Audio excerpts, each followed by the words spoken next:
ओम नमो भगवते श्री अरविंदाय। ओम आनंदमयी चैतन्यमयी सत्यमयी परमे। आमे श्री अरविंद विरचित दिव्य जीवन ग्रंथर तपशक्ति और अज्ञान शीर्षक विषय संपर्क में आलोचना करुथिले। आज से संपर्क में अधिक किसी आलोचना करिबा। श्री अरविंद कहउछंती ए कथाटी मन रखा हम जे आमे जेतेबेले आपणार रूप राशि और क्रिया समूह मध्य अथवा अपना क्रियाभूमिर एक सीमित क्षेत्र में मग्न हो रही परम चेतना शक्तिर एक आंशिक गतिस्पंदनर कथा कहूछु सेतेबेले तद्वारा आमे एहार समग्रतार प्रकृत में कौन सी यथार्थ विभाजन हेउछि बोली आदौ बुझुनाहु। बुझिबा ए कथा जे दी ओनली दिव्य परम से तांकर रूपायन भीतर को आसिछंती। अर्थ से निजकु निजे विभिन्न रूपरे रूपायित करिछंती। विभिन्न क्रियारे मध्य से क्रियाशील करिछंती तांको निजकु। तेणु ता भितरे से सीमितता भितरे सी मग्न हे अछंती। जदिबा तार प्रच्छद पटरे असीमत्व अछि तेणु तांकर जो यथार्थ विभाजन आमे बुझी पारुना। आमे भाबू जे से बहु रूपरे बहु रंगरे बहु रसरे विभाजित हो जाइछंती, विभक्त हो जाइछंती। प्रकृत रे से विभक्त हो नाहंती, से विराजित होइछंती विभिन्न भावरे। आमे जो दिगटा को देखुचु ताहा होची सीमित दिग। आमे भाबू से सीमितता ही तांकर समग्रता, किंतु ताहा नुहे। सीमिततार प्रच्छद पटरे तांकर असीमत्व अछि। प्रत्येक कथार प्रत्येक रंगर प्रच्छद पटरे तांकर असीम रंगत्व अछि। प्रत्येक रूपर प्रच्छद पटरे तांकर असीम रूप अछि अछि से सब एभली भाव रे अछि जे आमको ताहा दृश्य हेउ नाही। पढ़िबा आपणार अवशिष्ट भागटी को यह पछकु अपसराई रखुछि। यह माने से भगवत्ता भगवत्ता तार प्रच्छद पटरे ताकू अपसराई रखिछंती बा आमको अदृश्य हेले हैं से ता भितरे प्रकट होकर अछंती। जाहाकू आमे कहूछु रिलेटिव ट्रुथ। रिलेटिव ट्रुथ रो प्रच्छद पटरे एब्सोल्यूट ट्रुथ अछंती। नहेले रिलेटिव ट्रुथ रही पारंता नाही, फाउंडेशन नाही। तार अर्थ हेउछि जे से अवशिष्ट समुदाय भागटी को यह अपना गतिस्पंदनर सीमित क्षेत्रटी संचरी रही और तात्कालिक भाव में क्रियाशील होइथिबा पूर्वभागस्थ शक्ति पाखरे संगुप्त करी रखिछि। जो क्रिया, जो रंग, जो रस, जो बास, जो स्वाद, जो अभिव्यक्ति, जो रूप, ये सबूर प्रच्छद पटरे सीए तांकु संगुप्त करी रखिछंती। मात्र एक कथा कदापि नुहे जे से भागटी को आपणा भितर बहिष्कृत कर दुआर किली दउछि। सी अलगा ताठू नाहंती, से सबू प्रच्छद पटरे ताको धरी रखिछंती। प्रश्न आसीबो ताहले जो प्रकृति विश्व प्रकृतिर प्रच्छद पटरे से अछंती हुए तो एक कथा आमे अनुमान करि परिबा, किंतु मनीषर जो प्रकृति ह्यूमन नेचर क्रोध, लोभ, ईर्षा, हिंसा, यह जो प्रकार प्रवृत्ति बा जो प्रकृतिर तीनी गुण तार प्रच्छद पटरे कौन भगवत्ता अछंती ना अछंती। ଅଛନ୍ତି ତାହା ଲୀଳା ପାଇଁ ତାଙ୍କର ଅନ୍ୟତମ କୃତି। କାରଣ ସେଇ ବାଟ ଦେଇ ସେ ତାଙ୍କ ଆଡ଼କୁ ଯିବେ। ଯଦି ଏହା ନ ରହିବ ତାହେଲେ ସିଧାସଳଖ କୌଣସି ରାମାୟଣ ହେଇପାରିବ ନାହିଁ କି ମହାଭାରତ ହେଇପାରିବ ନାହିଁ। ତାଙ୍କର ଲୀଳା ଆନନ୍ଦ ମିଳିବ ନାହିଁ।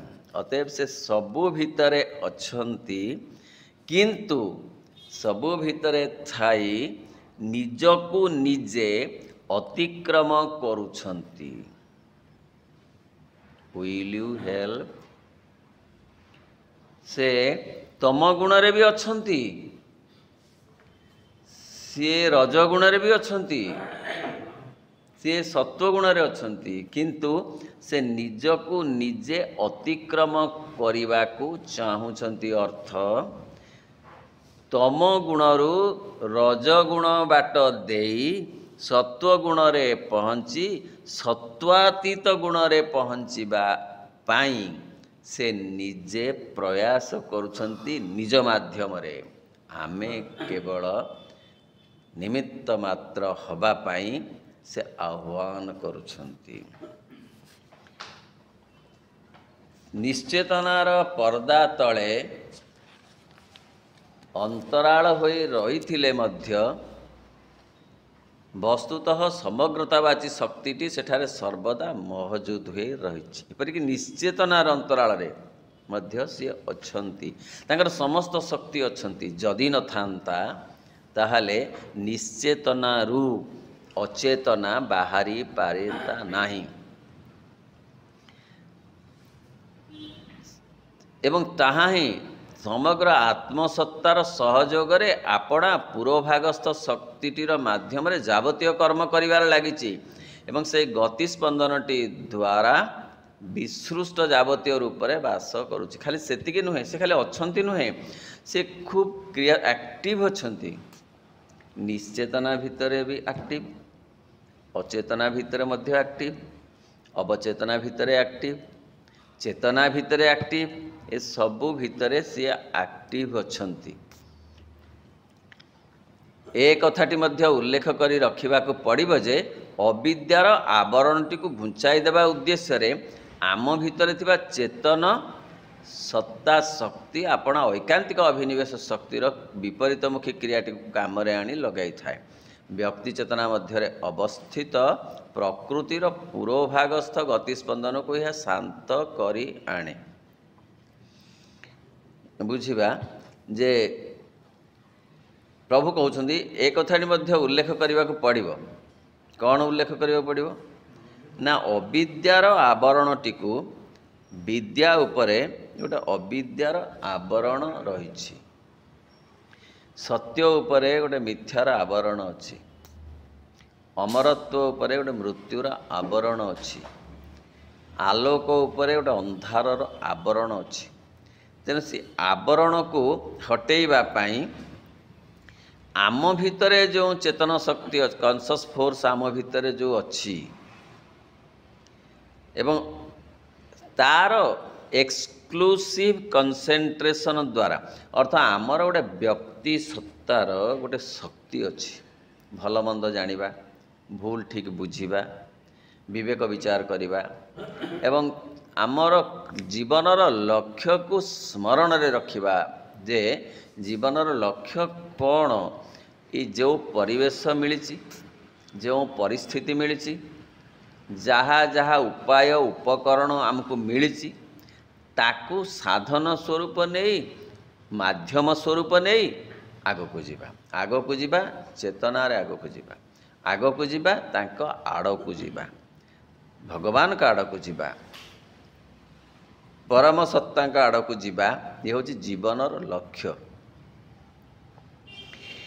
ତେଣୁ ସେଇ ଯେଉଁ, କିନ୍ତୁ ବିପରୀତମୁଖୀ କଥାଟି କ'ଣ ନା, ସିଆଡ଼ୁ ଯେଉଁ କଥା ଗୁଡ଼ିକ ଆସିଛି, ସେ ଯାହା ଯାହା ଡିସେଣ୍ଡ କରିଛି ଯେଉଁ କଥା ଗୁଡ଼ାକ, ଧର ମନ, ପ୍ରାଣ, ଶରୀର, ଆମେ ଯାଉଛୁ କେଉଁ ବାଟରୁ?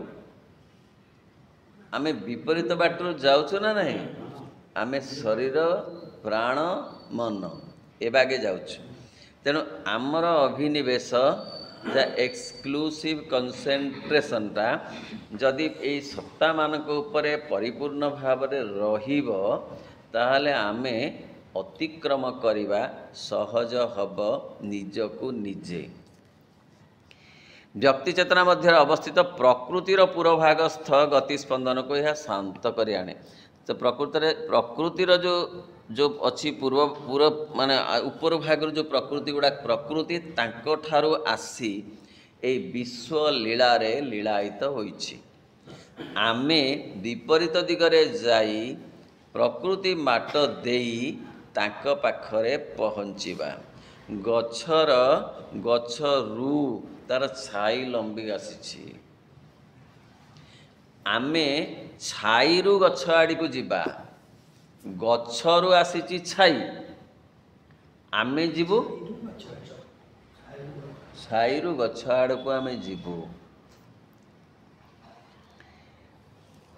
एवं ऐकांतिक भाव में संगुप्त अंतर्गत सत्ताटी पर ध्यानबद्ध हुए। व्यक्ति सत्ता जो भितर अच्छी ना ऐकांतिक भाव संगुप्त होकर जी अच्छी मन भितरे संगुप्त होकर सी अच्छी प्राण भितरे संगुप्त हो सी अच्छी शरीर भितरे संगुप्त हो अच्छी आमे से ता भितरे अभिनिविष्ट हवा अर्थ शरीर सत्ता को संपूर्ण भाव अनुभव करिवार अच्छी। शरीर सत्तार प्रच्छद पटरे जीए रही विराजमान तांकु अनुभव करिवार सेहीपरि प्राण सत्तार प्रच्छपटरे सेहीपरि मन सत्तार प्रच्छद पटरे अर्थ तांकु मन प्राण शरीर रे आविष्कार करने को अच्छी जहाँ पूर्ण जोगर अन्यतम लक्ष्य। खाली आविष्कार करी नुहे तांकु पुणी पकेबार से आलोक आलोकित करने को अच्छी शरीर सत्ता को प्राण सत्ता को मन सत्ता को। आग सीना ठाब कले आलोकर ठाब करवा आग दरकार तापर सीना आलोक को आमे आनिकरी प्रोजेक्ट करि परिबु। तेणु से काम करने को पड़िबो। अज्ञानता बाट देई ज्ञान आड़ को जीवाकू हब। शरीर रे अज्ञानता अच्छी ताकू स्टेपिंग स्टोन करी ज्ञान आड़ को जाई शरीर जो स्वतंत्रता व मर्यादा की महत्व की मूल्यबोध की तार सामग्रिकता को अनुभव करने को पड़िबो। सेहीपरि प्राण रे अज्ञानता अच्छी से अज्ञानता को स्टेपिंग स्टोन करी दिव्य प्राण आड़ को जीवा को हब। मन भितर अज्ञानता अच्छी ताकू मूल करी जीवा को पड़िबो दिव्य मन आड़ को। अंतरस्थ आत्मा अर्थात से ही यथार्थ अंतर्गत चैत्य सत्ता मन सत्ता बा प्राण सत्ता अर्थात पुरुष उपर ध्यानबद्ध हुए। बुझीगला। तेणु ध्यानस्थ होगा पड़िबो से भीतर सत्ता उपरे। प्रत्येक प्राणर गोटे भीतर सत्ता अच्छी जहाँ को आमे कहूचु जे आंतर प्राण जहाँ को आमे कहूचु आंतर मन जहाँ को आमे कहूचु कारण शरीर ता उपरे एकाग्र होई ताकू आविष्कार करी ताकू माध्यम करी से आविष्कार कला पर ताकू माध्यम करी दिव्य शरीर दिव्य प्राण आ दिव्य मन आड़ को जीवा को हब। हाँ सो पछपटे सब अच्छी प्राणर पछपटे अच्छी असल सत्ता सेहीपरि मनर आउ शरीरर अर्थात पुरुष उपर ध्यानबद्ध हुए ताहाको उन्मोचित कर आने को उद्यम करे। कि व्यक्ति सत्ता ताको उद्यम करे ताको आनी ये हूँ पूर्ण जोगर स्वतंत्रता।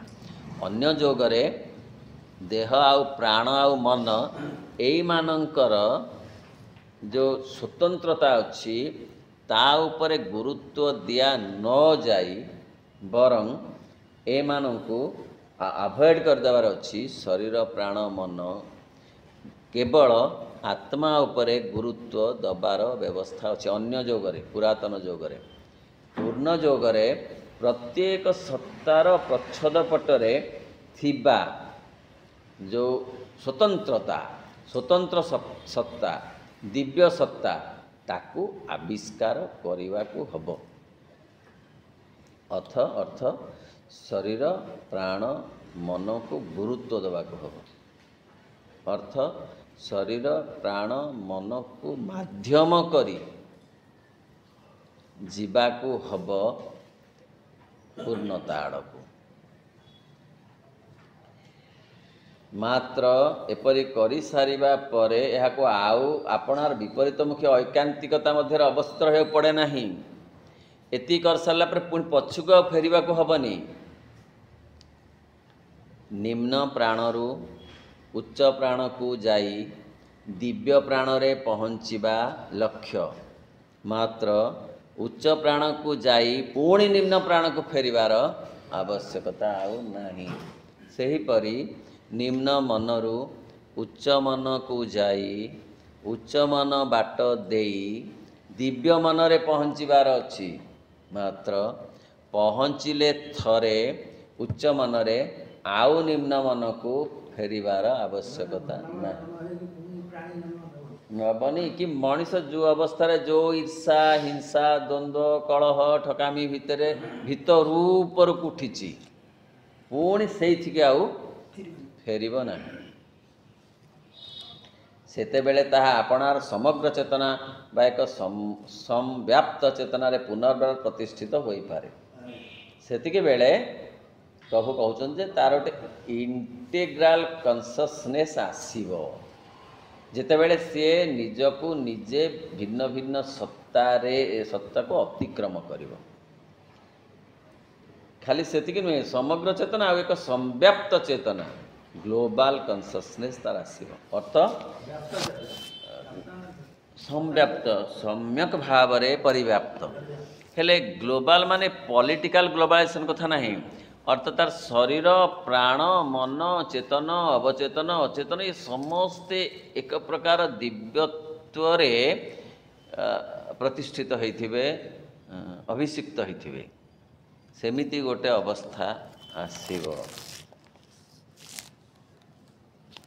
फल रे तार गोटे समग्रता आसीबो सेही संव्याप्त चेतनाटी रे पुरुषर सत्ता और प्रकृतिर क्रियात्मक शक्ति उभय अवस्थित रही थाए आत्मा थाए तार साधन गुड़िक भी थाए परम आत्मसत्ता और परम आत्मशक्ति उभय रही थाए से अवस्था रे ये सबू कथार गोटे एसिमिलेशन हब वर्तमान कौन होइछि आम सब अलग अलग होकर अच्छी शरीर प्राण मन चेतन अवचेतन अचेतन ये सब परस्पर क्या संगे कहार संगति नाही सेतेबेले संगति आसीबो मन प्राण शरीर चेतन अवचेतन अचेतन ये समस्त भीतर गोटे संगति आसी गोटे ग्लोबल आटमोस्फियर हो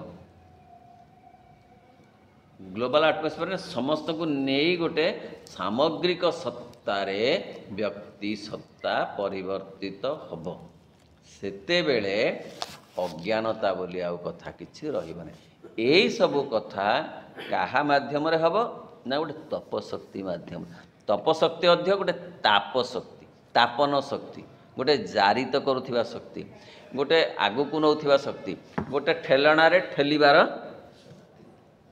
आगु ट्रेन को गोटे ठेलु नथला कौन इंजिन रे आगे गोटे ठेला नथिला एमि ठेलुथला आग काल कथा म कहूँ त्रेतया जुग कथा कहूँ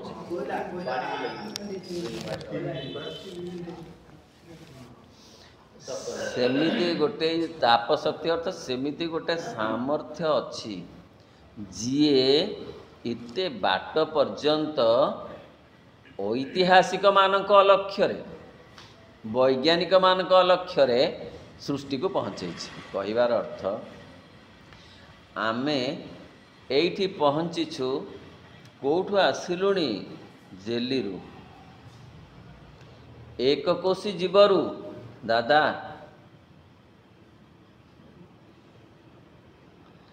ପୁଣି ବହୁ କୋଶି ଯିବ ବାଟ ଦେଇ, ହଁ ଫଁ ସାପ, ହାଉଁ ହାଉଁ ବାଘ, ତାପରେ ଓହଳିକିରି ଡାଳରେ ବଣ ମଣିଷ, ମାଙ୍କଡ଼, ଲାଙ୍ଗୁଡ଼, ବିଚିତ୍ର, ବିରାଟ, ଏ ସବୁ ବାଟ ଦେଇ ପ୍ରେସ୍ କଲୋନୀ ଘରେ କିଏ ଆଣିଲା? କେଉଁ ବୈଜ୍ଞାନିକ, କେଉଁ ଐତିହାସିକ, କେଉଁ ପ୍ରବଚକ, କେଉଁ ଚିତ୍ରକର, କେଉଁ ସଙ୍ଗୀତଜ୍ଞ, କିଏ? ସେ କିଏ? କେତେ ବାଟ ଆଣିଲାଣି, ତାର କ୍ଳାନ୍ତି ନାହିଁ। ସେ କେବେ କହିନି ଆଉ ନେଇ ପାରିବି ନାହିଁ, କିଛି ନୁହେଁ। ପୁଣି ସେ କେବେ କହିନି ଆଉ ତତେ ଆଗକୁ ନେଇ ପାରିବି ନାହିଁ, ଏଇଠି ଟେକି କଚିଦେବି। ଦାଦା ଏଇଠି କଚିଦେବି, ଆଉ ଆଗକୁ ନେଇ ପାରିବି ନାହିଁ, କହିନାହିଁ। କହୁଛି ମୁଁ ଏତେ ବାଟ ଆଣିଲିଣି, ଆହୁରି ମଧ୍ୟ ବହୁତ ବାଟ ନେବି। Will you help? ମୋତେ ଯଦି ପ୍ରକୃତରେ ଶ୍ରଦ୍ଧା କର, ମୋତେ ଯଦି ସତ୍ୟରେ ତମେ ଭଲ ପାଅ, ଯଦି ତମେ ମୋର ଏଇ ପରିଶ୍ରମକୁ ଅନୁମୋଦନ କରୁଥାଅ ଯେ ମୁଁ ଜେଲିରୁ ଆଣିଲି ପ୍ରେସ୍ କଲୋନୀ ଯାଏ, ତାହେଲେ ମୋତେ ସହଯୋଗ କର। ଅହଂ କହୁଛି ସହଯୋଗ କରନା। ଆମେ ପଡ଼ିଛୁ ଦ୍ୱନ୍ଦ୍ୱରେ, କ'ଣ କରିବୁ? ଅହଂ କହୁଛି ତୁ କ'ଣ ମୋତେ ଭୁଲିଯିବୁ? ମୁଁ ତତେ ଏତେ ଦିନ ଧରିକି ତୋ ସାଙ୍ଗରେ ଅଛି। ଏପଟେ ଟାଣୁଛି ଭଗବତ ଆଧ୍ୟାତ୍ମିକତା ଯେ ଆଗକୁ ଯିବାକୁ ହବ। ଆମେ ମଝିରେ ରହି ଟଣା ଓଟରାରେ ପଡ଼ି ବଡ଼ ବିବ୍ରତ ଆଉ ବିଚଳିତ, ଭାରି ବିବ୍ରତ ଆଉ ବିଚଳିତ। ଆମେ ଭାବୁ ଆମେ ବଡ଼ ସୁଖରେ ଅଛୁ, କେହି ନାହାନ୍ତି ସୁଖରେ। ସୁଖ ବୋଲି ଯାହା ଜନନେତ୍ରେ ଦିଶେ, ହାତେ ଆସେ ହାତୁଁ ପଡ଼ିବା ପାଇଁ ସେ। ବସ୍ତୁ ନୁହଇ ସେ ଅଟଇଟି ଧୂମ, ଅନ୍ୟ ନାମ ତାର ଆକାଶ କୁସୁମ। ପୁଣି କହିଲେ ଅନ୍ୟ ଜଣେ କବି ଯେ ଯହିଁରେ ନିହିତ ଯେତିକି ସୁଖ, ତହିଁରେ ପ୍ରଚ୍ଛନ୍ନ ସେତିକି ଦୁଃଖ। ଦାଦା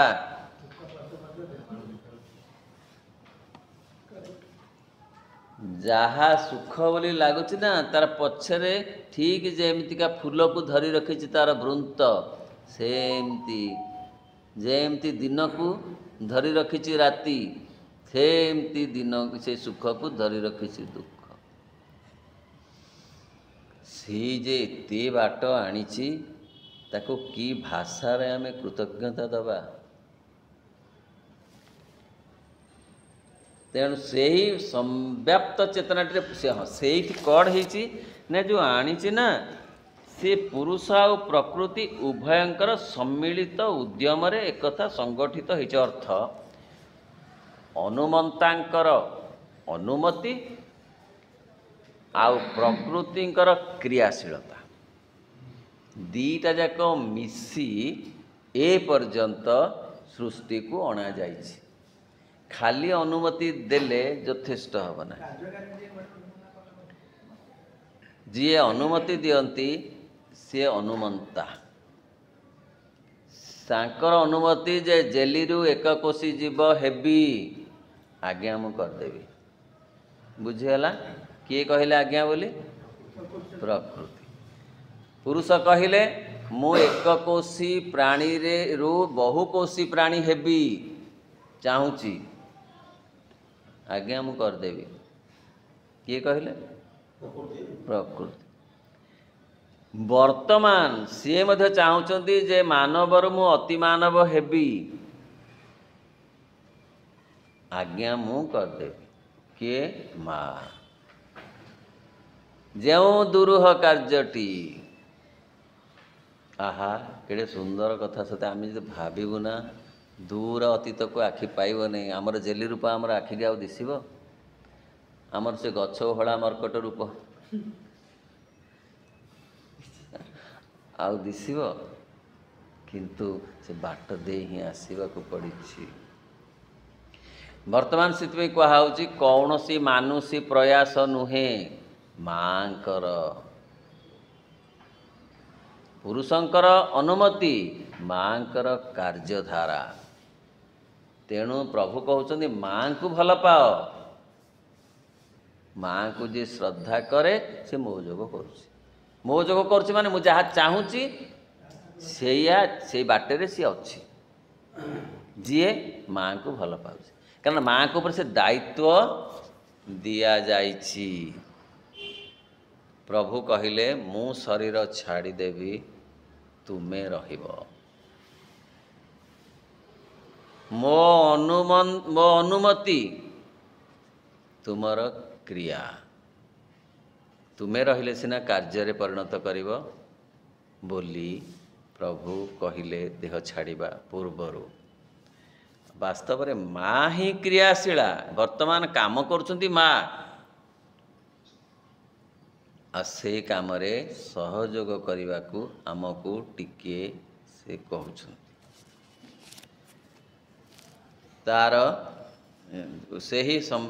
ତାର ସାଧନ ଗୁଡ଼ିକ ବି ଥାଏ। ସେତେବେଳେ ସବୁ ଥିବ, ଶରୀର ଥିବ, ପ୍ରାଣ ଥିବ, ମନ ଥିବ, ସବୁ ଥିବ। ଆଉ ଗୋଟେ ବାଗର ହେଇଥିବ, ଆଉ ଗୋଟେ ପ୍ରକାରର ସେ ହେଇଥିବ, କିନ୍ତୁ ଥିବ। ପରମା ଆତ୍ମସତ୍ତା, ପରମା ଆତ୍ମଶକ୍ତି ଉଭୟ ବି ଥିବ, ସବୁ ଥିବ, କିଛି ବାଦ ଯିବନି। ପୂର୍ଣ୍ଣ ଯୋଗରେ କିଛି ବାଦ ଯାଏନି, ନବନିର୍ମାଣ ହୁଏ। ପ୍ରାଚୀନ ଯୋଗରେ କିଛି କଥା ବାଦ ପଡ଼େ। এই ନବନିର୍ମାଣ ପ୍ରକ୍ରିୟା ଏଡ଼େ ସହଜ ନୁହେଁ, ଏଡ଼େ ସହଜ ନୁହେଁ। ଆଉ ଥରେ ତାକୁ ନୂଆ କରି ଗଢ଼ିବା, ପଥରରୁ କିଛି ହବନି କହି ଫିଙ୍ଗିଦେବା ଏ ଗୋଟେ କଥା, ପଥରକୁ ପୁଣି ମୂର୍ତ୍ତିରେ ପରିଣତ କରିବା ଏ ଆଉ ଗୋଟେ କଥା। ପୂର୍ଣ୍ଣ ଯୋଗ କହେ ପଥରରୁ ମୁଁ ମୂର୍ତ୍ତି ତିଆରି କରିଦେବି, ୱିଲ୍ ୟୁ ହେଲ୍ପ? ପ୍ରାଚୀନ ଯୋଗ କହେ ଏ ପଥର କାମରେ କିଛି ଲାଗିବନି, ଫିଙ୍ଗି ଦିଅ। ତେଣୁ କେଡ଼େ ବଡ଼ କାମ ଏ ନବନିର୍ମାଣର କାମ।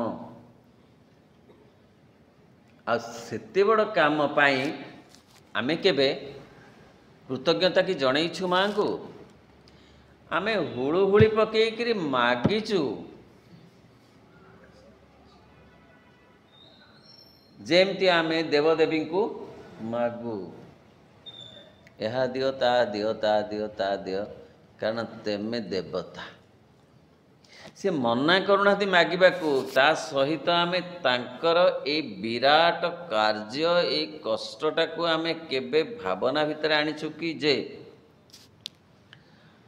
ମଣିଷଟାକୁ ଗୋଟେ ମଣିଷ ରୂପକ ପଥରରୁ ଗୋଟେ ଲଳିତ କମନୀୟ ମଧୁସିକ୍ତ ମୂର୍ତ୍ତିଟେ ନିର୍ମାଣ କରିବା କେଡ଼େ କଷ୍ଟ। ଯେଉଁ ପ୍ରୋଜେକ୍ଟଟା ମା ନେଇଛନ୍ତି ହାତକୁ,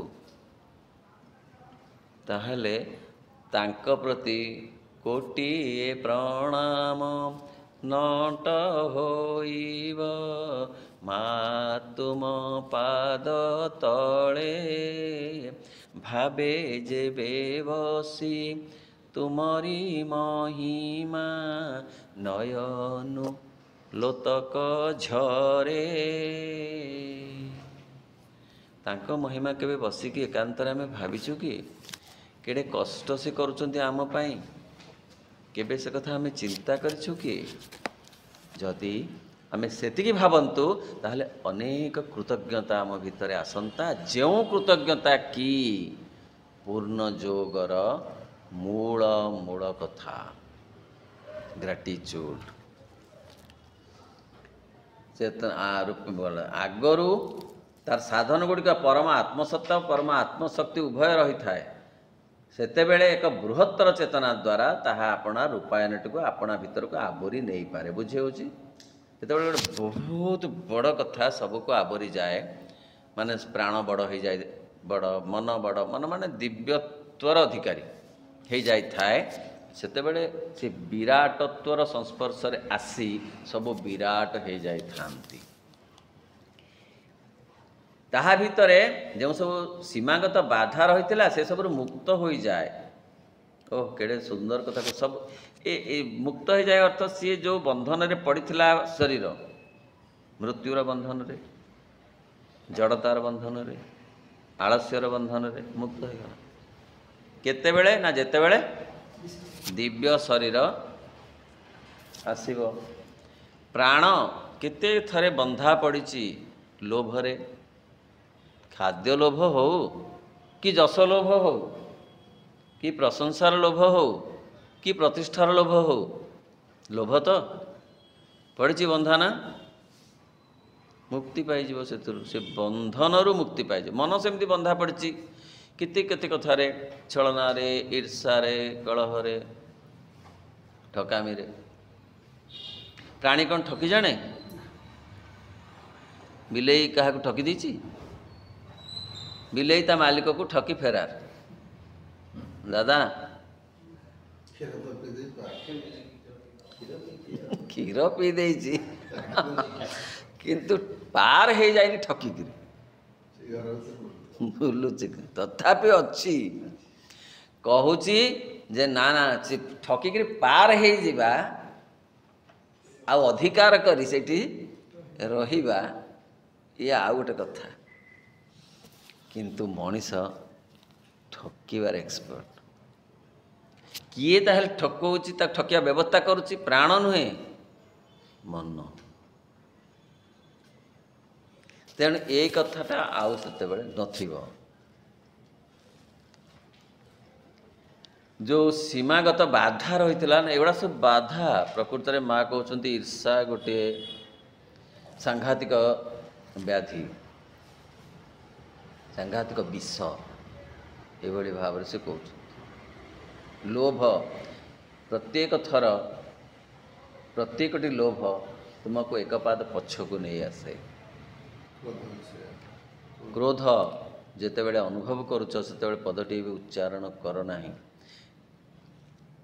ତେଣୁ ଯେଉଁ ବାଧା ଆମକୁ ଦିଅନ୍ତି ଏଇମାନେ, ଆମେ ଭାବୁ ଯେ ଅନ୍ୟ ଉପରେ କ୍ରୋଧ କରି ମୁଁ ଜିଣିଗଲି, ହାରିଗଲି। ନିଜ ଦେହରେ, ନିଜ ପ୍ରାଣରେ ଆଉ ନିଜ ମନରେ ଅଧିକ ପ୍ରଭାବ ବିସ୍ତାର କଲା କ୍ରୋଧ। ହଁ, ହାରିଗଲି ଦାଦା। କ୍ରୋଧ ମାନେ, କ୍ରୋଧ ମୋତେ ହରେଇ ଦେଲା, ଲୋଭ ବି ହରେଇ ଦେଲା, ଈର୍ଷା ବି ହରେଇ ଦେଲା। ଭାବିଲି ମୁଁ ଜିଣିଗଲି, ବାସ୍ତବରେ ହାରିଗଲି। ତାହେଲେ ଏଇ ଯେଉଁ କଥାଟି, ଯେଉଁ ବାଧା ମୋର ରହିଥିଲା ନା, ସେସବୁରୁ ମୁକ୍ତ ହୋଇଯାଏ। ଅଥବା ତାହା ହୁଏତ ଆପଣା ଦ୍ୱାରା ପରିପ୍ରକାଶିତ ସମୁଦାୟ କରଣୀଟିକୁ ଉପଶମିତ କରି ଆଣେ, ନହେଲେ ତାର କାର୍ଯ୍ୟଗୁଡ଼ିକ ସବୁ ଶାନ୍ତ ହେଇ ଆସେ। ସେମାନେ ଯେଉଁ ଉଗ୍ର ହେଇଥାନ୍ତି, ଲୋଭ, କ୍ରୋଧ, ଈର୍ଷା, ହିଂସା, ଛଳନା, ଦ୍ୱନ୍ଦ୍ୱ, ଠକାମି, ଏଗୁଡ଼ା ଯେଉଁ ଉଗ୍ର ହେଇଥାନ୍ତି ନା, ସେମାନେ ସବୁ ଧୀରେ ଧୀରେ ପ୍ରଶମିତ ହେଇଯାଇ ଅଲଗା ବାଟରେ ଲାଗିଯାଆନ୍ତି।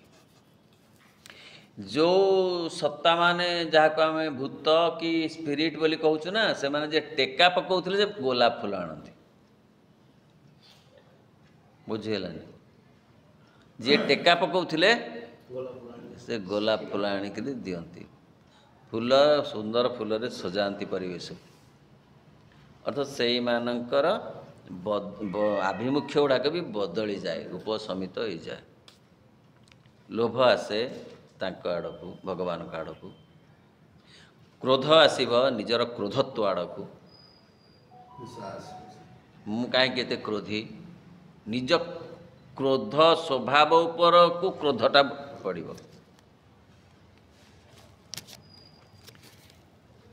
ପ୍ରକୃତି ତାର ଅନ୍ତର ଅଧିଷ୍ଠିତ ଚିତ୍ ସତ୍ତାଟି ବିଷୟରେ ଆତ୍ମବିସ୍ମୃତ ହୋଇ ରହିବା ଫଳରେ जो सब परिणाम देखा देता से मुक्त हो जाए।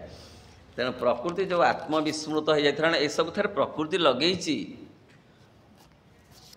माने केते केते सुंदर मनस्तात्विक कथा नेचर ये सब लगे जो गोटे लोक को रागी कर किए से XYZ नेचर कर नेचर एमान सब एमती एनगेज कर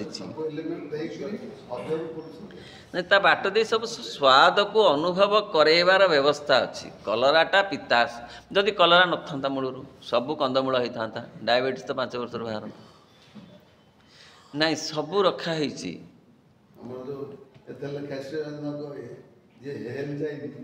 हेवन को जापरि तेणु प्रकृति ना ये सब करे प्रकृति स्नेही करे प्रकृति भी क्रोधी करे क्या मिक्स्ड टेस्ट माध्यम रे से नबा को चाहूँगी सृष्टि को आग को हेले से प्रकृति जो तार जो भितर जो जो कथा गुड़िक से तल्लीन हो जाऊला ना से भी मुक्त हो प्रकृति दिव्य प्रकृति रे परिणत हो। हाँ व्यक्ति वर्तमान प्रकृति केमती है ना भौतिक प्रकृति भाव में आम भितर कार्य कर भौतिक प्रकृति फिजिकल नेचर भाव में करुँच प्रकृत रे से गोटे डिविनिटीर माध्यम हो आत्मा और प्रकृति एक उच्चतर स्तर में ध्यानाविष्ट हो रहे से प्रकृति ना बहुत उच्च स्तर को चली ध्यानमग्न हो से निखिल विश्व सत्ता सहित एकात्म हो प्रकृति को दिया जाइछि जो काम से कामटा सरीगले ताहा निश्चित भाव में तार मौलिक रूप को आसीबो। प्रकृति गोटे कामटे प्रभु देइछन्ति कौन काम ना मते नहीं निश्चेतना रे पहुँचेब आज्ञा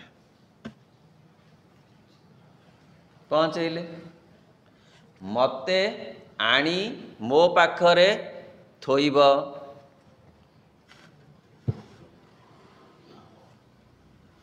किए कहले परम प्रभु काहा को कहले तांकु नेइकरी थोइले सेठी निश्चेतना रे परम प्रभु को ओल्हेई ओल्हेई ओल्हेई ओल्हेई ओल्हेई ओल्हेई सूक्ष्म रे स्थूल रे पुणी ताकू बाट कढ़ई चढ़ई चढ़ई चढ़ई आणिकी मनीष पाखे पहुँचेले केते कष्ट तांकू केते कष्ट आमे से कष्ट के भाविचु से सामर्थ्य आमको हुए तो एते बेसी मिली नाही कल्पना कले तार झलक आमे हुए तो पाई पारिबा केड़े कष्ट से सी ही कष्ट पाउछंती भगवान ही साधक भगवान ही साधना माँ बेसी भल पाउछंती आमे तांको भल पाउनो आमे आम अहं को भल पाउछु सी आम पाई केते कष्ट करुछंती कारण तांको जो दायित्व दिया जाय से हसी हसी ता ग्रहण करछंती से जबरदस्त भाव ग्रहण करनांती सी बोले माँ तांको दिया हेची मो पाखकू मते आनिबो तुमको दायित्व दिया क्या को बाटे नेबे केड़े कष्ट गोटे व्यक्ति गोटे प्रकार गोटे मनीष गोटे प्रकार अच्छा केते कोटी लोक अच्छा केते कोटी प्रकार ताकू कौन भाषा अच्छी ए कथा एडे गभीर कथा को अनुध्यान करने को आमको कि समय अच्छी आमे दियो देवतारे पकई देचु आमे तांको दियो एथरे पकई करी आमे खुशी भी अच्छु संतुष्ट भी अच्छु कि से कौन से काम करने को आसछंती केवल ओहो से काम करि पारंती किंतु सेतिकिरे तांकर शक्ति सीमित नुहे सी आमको भिड़िकी पाखु आमे पछकू टाणी होचु सी भिड़ुचंती तांको गोटे कष्ट होथिबो अच्छा आमे पछरे टाणुचु से केडे कष्ट होथिबो तांको जेतेबेले गुहाळरू गोटे गोरु को से बांधिकी नहीं जाउछ आ जने से भिड़ी टाण ओहो पछरू गोटे लोक बाढ़ेले भी से जाउनी ଯାଉଛି ଆଗକୁ ଗୋଟେ ଭିଡ଼ିବ ପଛରୁ ଗୋଟେ ସେ ମଝିରେ ଟିପ ଏମିତି ଟାଣ କରିଦେବ ଯେ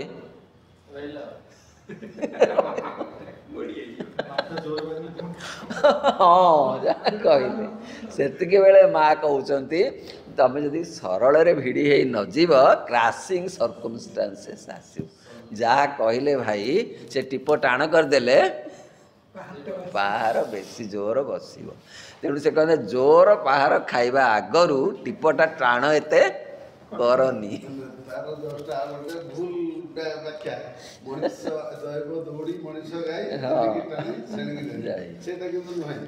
ନାଇଁ ନାଇଁ ହଁ ସେଇ ପାଖାପାଖି କଥା ସିଏ ପାଖା ଦୈବ ମାନେ ପ୍ରକୃତି ସେଇ ପ୍ରକୃତି କଥା ସେ କୁହାହେଉଛି। ଉତ୍ତୋଳିତ ପରିପ୍ରକାଶ ଆତ୍ମା ଓ ପ୍ରକୃତିର ଏକ ଉଚ୍ଚତର ସ୍ତରରେ ଧ୍ୟାନାବିଷ୍ଟ ହୋଇ ରହେ ଆପଣାର ସତ୍ତାକୁ ତାହାରି ଭୂମିକୁ ଉତ୍ତୋଳିତ କରିନିଏ ଏବଂ ପୂର୍ବର ପରିପ୍ରକାଶଟିରେ ରୂପାନ୍ତର ଘଟାଇବା ଉଦ୍ଦେଶ୍ୟରେ ସେ ଉଚ୍ଚତର ସ୍ତରର ସାମର୍ଥ୍ୟ ଗୁଡ଼ିକୁ ତଳକୁ ଅବତୀର୍ଣ୍ଣ କରି ଆଣେ। ଓ ସେଥିପାଇଁ କେତେ କଷ୍ଟ କରିବାକୁ ପଡ଼େ ପ୍ରକୃତିଙ୍କୁ ଟାଣିକିରି ନେବା କଣରେ ସହଜ ନୁହେଁ। କାହାକୁ କେତେ ବାଟରେ ବୁଝେଇ କାହାକୁ ଯୋଡ଼ିଏ ଚଟକଣି ଦେଇ ଧୀର ମଧୁର ଚଟକଣି ମ ସିଏ ବି ଆମକୁ ଭାରି କାଟେ। ଆମକୁ ଅହଂ ଚଟକଣି ଦେଲେ କାଟିବନି ଆଉ ଯଦି ପ୍ରକୃତି ଟିକେ ଛୁଇଁଦେଲା ଆମକୁ ବଡ଼ କଷ୍ଟ ଲାଗେ। ଗୋଟେ ଭଲ କାହାଣୀ କଥା ମନେ ପଡ଼ୁଛି ଯେ ରଜା ଥରେ ଯାଉଥିଲେ ପାରିଧି କରି ଜଙ୍ଗଲରେ ବୁଲୁଥିବା କିଛି କିଛି ନାରୀଙ୍କୁ ଦେଖିଲେ। ସେଥିରୁ ଜଣକୁ ଭାରି ଶ୍ରଦ୍ଧାରେ ସେ ତାଙ୍କ ରାଜଉଆସକୁ ଆଣି ରାଣୀ କରି ରଖିଲେ। ଏଇ କଥାଟା ଜଣେ ଋଷି ଜାଣିଥିଲେ। ଋଷିମାନେ ରହନ୍ତି ଜଙ୍ଗଲରେ ଆଶ୍ରମରେ। ରଜା ଯେତେବେଳେ ଯାଆନ୍ତି ବସନ୍ତ ବିହାର କରନ୍ତି ଏଇ ଯେଉଁ ଜଙ୍ଗଲରୁ ଆଣୁଥିବା ଝିଅଟିକୁ ରାଣୀ କରି ରଖିଥିବାରୁ ନେଇକି ଯାଆନ୍ତି। ହେଲେ ତା ଉପରେ ଯେତେବେଳେ ଫୁଲ ପକାନ୍ତି ଛାଡ଼ନ୍ତି ଆନନ୍ଦରେ ଲୀଳା ପାଇଁ ବିଳାସ ପାଇଁ ସେତେବେଳେ ସିଏ ବଡ଼ ବିଚିତ୍ର ଭଙ୍ଗୀରେ ଚିତ୍କାର କରେ।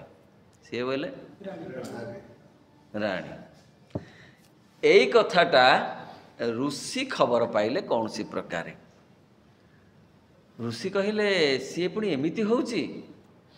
ଆରେ ସିଏ ପରା ଓଉ ତୋଳୁଥିଲା ଏ ବଣରୁ ସେ ପିଠି ଦେଖାଏ ତା ମା ପୁଣି ଗଛରେ ଚଢ଼ି ଓଉ ତୋଳେ ଯେ କାଳେ ଓଉ ଛେଚା ହେଇଯିବ ବୋଲି ସେ ପିଠିରେ ତାର ଓଉ ଦାଉଁ ଦାଉଁ କରି ପକାଏ। ଆଉ ଫୁଲ ପଡ଼ିଲେ ତାକୁ ଏଠିକି ବାଧିଲା। ଏଇ ହେଉଛି ପ୍ରକୃତରେ ଅହଂ ଏତେ ଦଉଛି ଛେଚା କଚା ଭଲ ଲାଗୁଛି କିନ୍ତୁ ପ୍ରକୃତି ଯଦି ଟିକିଏ ଜୋରରେ ଛୁଇଁଦେଲା ତାହେଲେ ଭାରି କଷ୍ଟ ଲାଗୁଛି। ଭଗବାନ ଏଇଆ କଲେ ଶେଷକୁ ଇତି ପାଠ ଚକ୍ରକୁ ଗଲି ସେଇଠୁ ଏଇଆ ପାଇଲି ଟାଇଫଏଡ଼ ହେଲା। କେତେ ବାଟରୁ ମୁଁ ଯାଏ ଆଉ ଯିବାର ନାହିଁ। କିନ୍ତୁ ଅହଂ କେତେ ଟାଇଫଏଡ଼ କରିଛି ସେଥିରେ ଅହଂକୁ କେହି ଦୋଷ ଦେବାକୁ ନାହିଁ। ବାଟ ସେ ରଖିନି।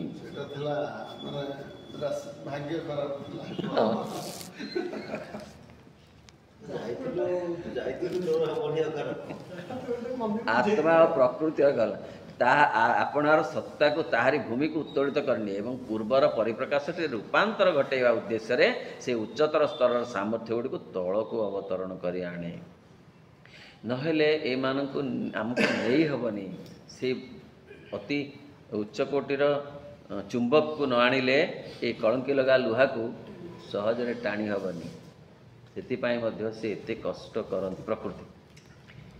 ଏହିପରି ଭାବରେ ରୂପାୟିତ ସକଳ ସାମଗ୍ରୀ ତଥାପି ଏକ ନୂତନ ବୃହତ୍ତର ଆତ୍ମବିସ୍ମୃତି ମଧ୍ୟରେ ଅନ୍ତର୍ଭୁକ୍ତ ହୋଇ ରହିଥାଏ। ମାତ୍ର ଏକ ଉଚ୍ଚତର ଭୂମିର ଗତିଶୀଳତା ଓ ତାହାର ଉଚ୍ଚତର ମୂଲ୍ୟ ଗୁଡ଼ିକର ଏକ ଅଂଶ ରୂପେ ହିଁ ଅନ୍ତର୍ଭୁକ୍ତ ରହିଥାଏ। କହିଲେ ଏଇ ଭାବରେ ଯେଉଁ ରୂପାୟିତ ହେଲେ ବି ତାମାନେ ମନ ପ୍ରାଣ ଶରୀର ରୂପାୟିତ ହେଲେ ମଧ୍ୟ सी नूतन बृहत आत्मविसृष्टि यही आत्मविसृष्टि निज भितर निजे मजिकी रही सी कुआड़ शून्य हो ना यही यही वातावरण रे दिव्य शरीर दिव्य प्राण दिव्य मन मध्य रही एवं ताहार उच्चतर मूल्य गुड़िकर एक अंश रूपे ही अंतर्भुक्त हो रही है तेणु ता भीतर गोटे उच्चतर मूल्य ता भीतर रही सत्ता मानक भितर रहिबो सेमिति एक सामग्रिक पूर्ण स्वरूप आसीबो तपशक्ति बल रे अज्ञानता को अतिक्रम करी ये सब निश्चित भाव में घटी पारे जेते बेले आम सत्तार चेतन शक्ति आपणार विवर्तन धाराटी को मानस स्तर अति मानस स्तर को उत्तोलित करने बार निष्पत्ति ग्रहण करे बुझीगला जे आमे मानस सत्तारू जेते बेले निष्पत्ति करू जे आमर अति मानस सत्ता को जीवू सेते बेले प्रकृति को ताहा सहज हब अर्थ आमे अति मानव हबू वर्तमान आमे अहं द्वारा परिचालित होई कौन कहूचु आमे धनी हबू आमे राजनीति करिबू आमे प्रशंसा पाइबू आमे प्रतिष्ठा पाइबू आमको समस्ते कुतकुत करिवे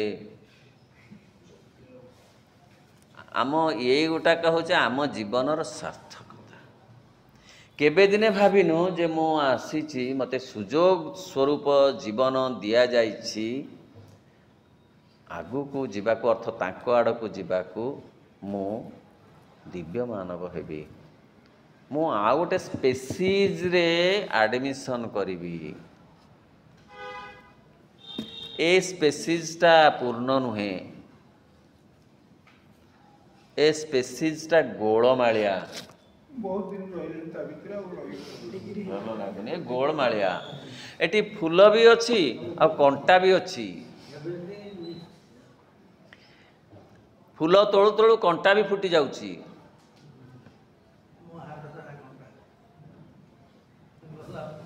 हाँ सही भाई कहते तेणु खाली फूल नथांतानी जोटी कंटा नथांता मु से राज्य को जीवी जोठी कंटा विहीन फूल अच्छी थिबो एई जीवनर लक्ष्य एहा ही माँ चाहती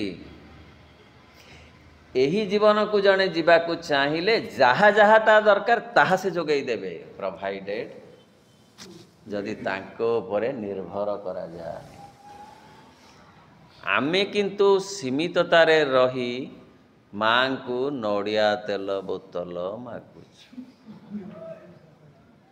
सब मागणा दिया पानी मागणा हाँ विश्वास ऑक्सीजन मागणा आ उत्ताप मागणा सब खाद्यटा निजुटी जोगाड़ करिया बोले सेति पई किंतु सब तो भूलिया से तेणु माँ को खूब यही कथा मागुछु नड़िया तेल बोतल माँ को ताहा मागिबार मागिला किंतु मागी न था चेतना संगे संगे दे था किड़े कथा सते आमे किड़े भाग्यवान एक कथा शुणी पारुचे कार्य करू कि न करू ए जन्म न करू आर जन्म हब कुआड़े जीवनी माँ कहते ब्लटिंग पेपर काली की शोषिला परी चैत्य सत्ता भितरे थाई ये भगवत चिंतन को भगवत कथा को श्रवण पूर्वक धरी रखि थांती रहिला से कुआड़े जीवनी जहाँ कहते ना श्रीमद् भगवत गीतारे पचारिले अर्जुन जे जदि जड़े साधना करू करू पुणी टिके विपथगामी हो चला बा कौन सी कारण शिथिल हो गला ताहले तार जेतिकी जेतिकी साधना थिला सेगुड़ा कौन सब छिन्न मेघ परी खंड खंड हो कड़े भासीज ना नहीं कहले श्रीकृष्ण ना ना ताहा रहिबो किछि जीवनी तेणु ये जेतिकी कथा आमे सुनिबार सुजोग पाउछु आमे तार विनिमय रे तांको कौन बा दबू कृतज्ञता कृतज्ञता जणैबा कथा जे आमको एते कथा शुणेल माँ आमको एते कथा जणेल जे जीवनर लक्ष्य दिव्य जीवन पूर्ण जोगरे आडमिशन नबाकू चाहिला मात्रे आडमिशन आमे नेइनु चाहूचु नबु बोली जे आमको गोटे आडमिशन मिलंतानी आमको गोटे सीट मिलंतानी चाहिले बोली ठीक आसचु प्रेस कलोनी की ने क्लास को हमर न चाहिए आमे जमा आसंतु नहीं आमे तथापि टीवी रे कुत थांतु तेणु आमे चाहूचु जे आमे टिके आडमिशन केते बेले चाहि हुए चाहिबा को हुए गोटे गोटे कॉलेज रे ना भारी भल लगे गोटे आडमिशन मिलंतानी गोटे सीट मिले न थांता सेमती आमे केउ एक मुहूर्त रे चाहिचु आमको से गोटे सीट मिलंतानी बोली आमे एठिक आसचु आमे चाहूचु सी सुजोग भी देइचंती शुणिबार तांको पढ़िबार तांको जानिबार सेतिकी सुजोग समस्त को मिलू नाही जे आमे चाहू दिव्य जीवन दिव्य जीवन पाइबा पाई जहा जहा दरकार अच्छी ताहा से जोगई देवे जेतिकी धन दरकार दिव्य जीवन पाई धन भी दरकार ना जस दरकार ना नहीं जस भी दरकार असुविधा कौन जस प्रशंसा भी दरकार प्रतिष्ठा भी दरकार चाकरी खंडिया मध्य दरकार हाँ दरकार से जोगई देवे आमे जदि तांको ऊपर निर्भर परिपूर्ण भाव में करूँ ताबले कार्य करे मना करूना किंतु निर्भर तो आ गोटे कथा आमे अहंग उपर निर्भर करी कार्य करूछु आमे माँ के ऊपर निर्भर करी कार्य करिबु कार्य करिबा कमन मनोभाग ए सब निश्चित भाव में घटी पारे जेते बेले आम सत्तार चेतना शक्ति आपनर विवर्तन धाराटी को मानस स्तर रु अति मानस स्तर को उत्तोलित करनबार निष्पत्ति ग्रहण करे प्रत्येक क्षेत्र रे सेही तप ही क्रियाशील होई रहता वास्तव में आमे जदि सेतिकी कथा भावन्तु ताहले जीवनर जंत्रणा आमको एते जर्जरित करंता नाही जहाँ आपण कहते बहुत दूर बाट जावाक अच्छी बोली ना अल्प बाटर केबे क्लांति आसीब नाही जार अल्प बाट जावाक थाए तार बेसी क्लांति आसे से कहे मु टिके बसी जीवी जार बहुत बाट जावाक अच्छी से कथा भाभी पारिबो नाही कना माइंड सेट हो जाइछि माइंड सेट हो जाइछि मु दूर पर्यंत जीवी सेमतिका जे जदि ठीक भाव में मोर दिव्य जीवन दरकार ताहले कौन खाइली आज टिके खाइबा कमी गला आइंस बार रे आइंस मिलानी छाड़ खाई रे पुलिस की डरिकी गलिनी आइंस आनिबाकू ये जो दुख से दुख आसबनी तेणु किंतु वर्तमान सी जो दूर बाट जीवार जो मानसिकता माइंड सेट नहीं तो तेणु आमको युड़ाक भारी कष्ट लगुच समस्ते आइंस नेले आइंस आइंस आनी पारे परिवेशर मध्य कौन आक्रमण भी अच्छी कौन आक्रमण यानी एते लोक को मिलला किंतु एक्स को आइंस टिके छाड़ खाई रे मिलेला ना तार माइंड सेट कोठी अच्छी हेले किए नौची आमको चाहूची नबाकू नौ कि न नौ आम तो पछकू भिड़िकी टिप टाण आम टिप बहुत टाण କିନ୍ତୁ ଯିଏ ଚାହୁଁଛି ନେବାକୁ ତପଶକ୍ତି ତା ଭିତରେ ଗୋଟେ ଶକ୍ତି ଅଛି ଯିଏକି ଚାହୁଁଛି ନେବାକୁ ଆଗକୁ। ମାତ୍ର ଏଇ ନୂତନ ଭୂମିରେ ପହଞ୍ଚି ଯେଉଁ କାର୍ଯ୍ୟଟିକୁ ସମ୍ପନ୍ନ କରିବାକୁ ହେବ ତାହାରି ଅନୁସାରେ ଏକ ସମ୍ପୂର୍ଣ୍ଣ ପୃଥକ ରୀତିରେ ତାହା କାର୍ଯ୍ୟ କରିବାକୁ ଆରମ୍ଭ କରେ। ତେଣୁ ନୂଆ ଭୂମି, ନୂଆ ଚେତନା, ନୂଆ ରାସ୍ତା ଏସବୁ ନୂଆ। ପୂର୍ଣ୍ଣ ଯୋଗରେ ଏସବୁ ନୂଆ। ସେ ଅନ୍ୟ ଯୋଗରେ ଜୀବନର ଲକ୍ଷ୍ୟ ଠାରୁ ଏ ଲକ୍ଷ୍ୟ ଅଲଗା। ସେଇଠି ବୈରାଗ୍ୟ ମାଧ୍ୟମ, ମୁକ୍ତି ଲକ୍ଷ୍ୟ। ଏଠି ଅନୁରାଗ ମାଧ୍ୟମ ଆଉ ରୂପାନ୍ତର ଲକ୍ଷ୍ୟ। ଏଠି ମାନେ ପୂର୍ଣ୍ଣ ଯୋଗରେ। ତେଣୁ ନୂତନ ଇଏ ରାସ୍ତା, ମାଆ କହିଲେ ଏ ରାସ୍ତା ନୂଆ। ତେଣୁ ଏ ରାସ୍ତାରେ କେହି ଆଗରୁ ଚାଲିନଥିଲେ, ଯେହେତୁ ଏ ରାସ୍ତା ନିର୍ମାଣ ହେଇନଥିଲା। ଏ ଯୋଗ ଏକ ନୂତନ ଯୋଗ, ଯାହାର ଭୂମି ନୂତନ, ରାସ୍ତା ନୂତନ, ଯାହାକୁ ଚଳେଇବାର ଶକ୍ତି, ମାନେ ଯିଏ ଆମକୁ ନେବେ ଅଗ୍ରଗାମୀ, ସିଏ ମଧ୍ୟ ନୂତନ। The might of all that never yet came down, ଯିଏ ଆସିନଥିଲେ, ତାଙ୍କ ଭିତରେ ଦୁର୍ଗା, ତାଙ୍କରି ଭିତରେ ଲକ୍ଷ୍ମୀ, ତାଙ୍କରି ଭିତରେ ମହାକାଳୀ, ତାଙ୍କରି ଭିତରେ ମହାସରସ୍ୱତୀ, ସବୁ ମିଶିକିରି ଯାହା କହନ୍ତି ଇଣ୍ଟିଗ୍ରେଟେଡ୍। ମାଆଙ୍କ ଭିତରେ ସବୁ ମିଶିକିରି ଅଛନ୍ତି। ଆଗରୁ ଅଲଗା ଅଲଗା ହେଇକି ଆସିଥିଲେ, ଗୋଟେ ଗୋଟେ ଆସ୍ପେକ୍ଟ ଧରି ଆସିଥିଲେ, କିନ୍ତୁ ସମସ୍ତ ଆସ୍ପେକ୍ଟର ଯେ ସମନ୍ୱିତ ରୂପ ସେ ହେଉଛନ୍ତି ଦିବ୍ୟ ଜନନୀ ମା। ତାଙ୍କୁ କେମିତି କଳିବ, ତାଙ୍କୁ କେମିତି ମାପିବ? ଆମର ମନ ତାଙ୍କୁ ମାପି ପାରିବ ନାହିଁ। ସେଥିପାଇଁ ଶ୍ରୀ ଅରବିନ୍ଦ କହୁଛନ୍ତି ତାଙ୍କୁ ମାପି ପାରିବନି, ତମେ ମାପି ପାରିବନି। ସେ ଏତେ ବିଶାଳ, ଏତେ ବିରାଟ, ଯାହାକୁ କବିମାନେ କହୁଛନ୍ତି ନା, କେ ଗଣି ପାରିବ ବରଷା ଧାରା, କେ ଗଣି ପାରିବ ଆକାଶ ତାରା, କେ ଗଣି ପାରିବ ସିନ୍ଧୁ ଲହରୀ, କେ ପାରିବ ପାରାବାର ପହଁରି। କେହି ପାରିବେନି। ପୃଥିବୀରେ ଯେତେ ସମୁଦ୍ର ଜଣେ ପହଁରି ପାରିପାରିବ? ଆକାଶରେ କେତେ ତାରା ଜଣେ ଗଣିପାରିବ? ସମୁଦ୍ରରେ କେତେ ଲହରୀ ଆସୁଛି ଜଣେ ଗଣିପାରିବ? ବର୍ଷା କେତେ ଝରଝର ହେଇ କେତେ ଟୋପା ପଡ଼ୁଛି ଗଣିପାରିବ? ଠିକ୍ ସେପରି ମାଆଙ୍କୁ ଜଣେ ଚିହ୍ନି ପାରିବ ନାହିଁ। ସେ ସ୍ତରକୁ ନ ଗଲେ, ସେ ଚେତନାର ସ୍ତରକୁ ନ ଗଲେ ତାଙ୍କୁ ଚିହ୍ନି ପାରିବ ନାହିଁ।